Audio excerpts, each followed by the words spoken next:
So, Bones season 6.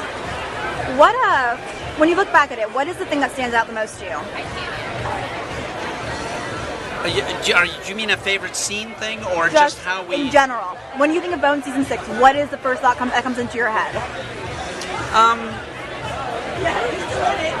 There's so many things. We built our audience. That was really good. It was I feel like season 5, the network showed some faith in us. In season 6, it paid off for them. So there's a lot of relief.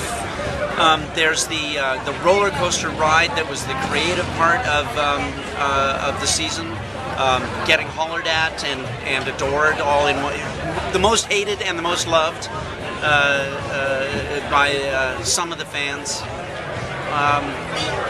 It was a long year.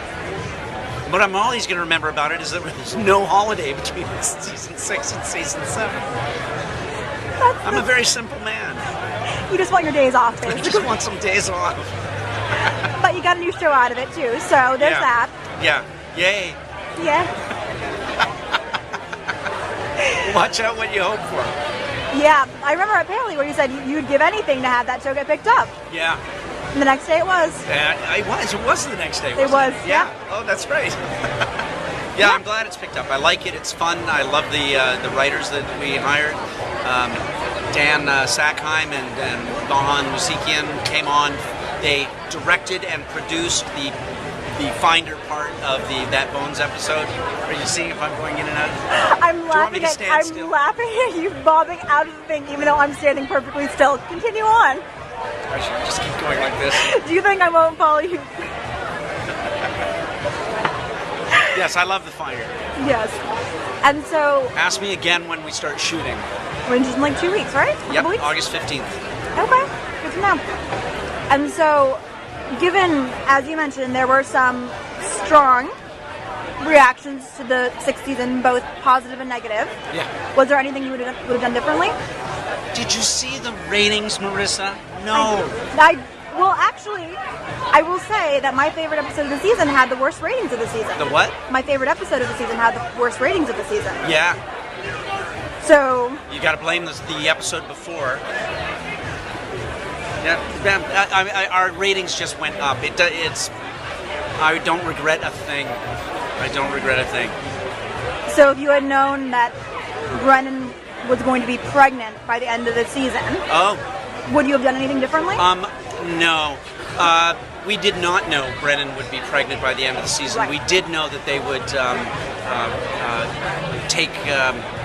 take comfort in each other after someone important was killed. That's what we knew would happen.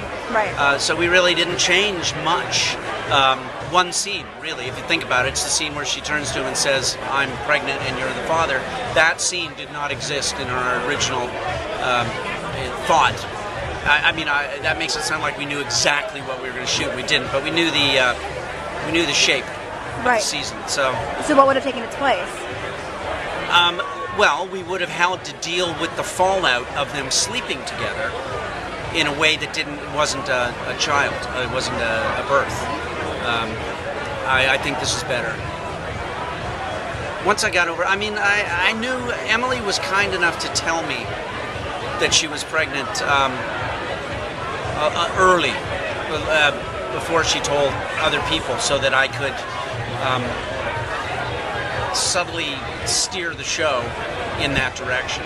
Right. But it was a hard secret to keep. Because, there's a room full of writers saying, "Why are we doing this? Why are we doing this?" And I have to go, because I want to. But once they knew, no, it was our best season. You feel it's your best season creatively? Yeah. Oh, yeah. I know it bugs you, but a contentious season is a good season.